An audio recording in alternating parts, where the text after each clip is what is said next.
From Minnesota's most watched station, this is WCCO 4 News. Hundreds of thousands of people struggle with eating disorders in Minnesota every day. There is a Twin Cities organization that offers help. We sit down with a team member from the Emily program next. Right now, there are around 180,000 Minnesotans struggling with an eating disorder. And an estimated 77% will never seek treatment. Many people don't realize that eating disorders don't discriminate by age, gender, ethnicity, or even income level. And a Minnesota organization called the Emily program has grown to become one of the biggest programs for eating disorders in the country. And it started inside a tiny St. Paul office that had milk crates for tables.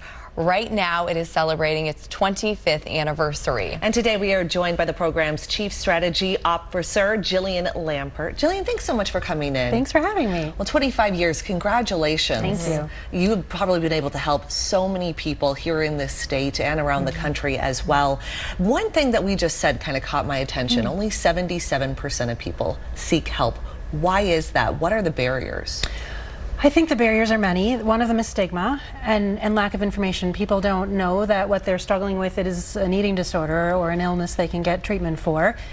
People sort of, with mental health, we still have a bit of a stigma around accessing care and saying something's wrong. And so people just don't know. And they really, I think, don't know that this thing that they struggle with, these bizarre eating behaviors they have, that's an illness that we can treat, and it has biological underpinnings, and we can do something about it. And I think those are the pieces that keep people from actually seeking care. What separates the Emily program from other programs in the country?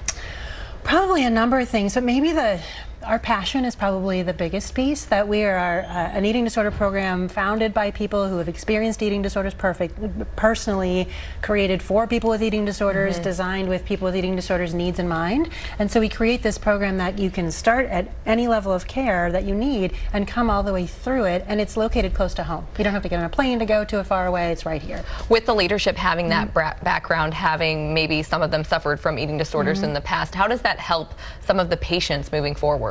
I think it helps people feel understood. You don't have to have had an eating disorder to work in this field or have to see a therapist that has had an eating disorder, but it certainly brings a level of understanding and commitment to really helping solve this problem. And so when people find out, oh, you understand, you get it. You understand it was so hard for me to make that first phone call. It's so hard for me to talk about this because people just don't understand. We get it. And we can say, yeah, we get it. We've been there and we got better. And that's the important piece, that people can recover. And eating disorders, as we mentioned, do not discriminate by age, gender, race, or income. What do you think is one of the largest misconception out there when it comes to eating disorders? I think that that people think they're a choice or a lifestyle, that they don't realize they're an illness, and they also don't realize that they do impact people across the age spectrum. Most people get an eating disorder, it starts in childhood or adolescence, but people of all ages and all genders can get eating disorders.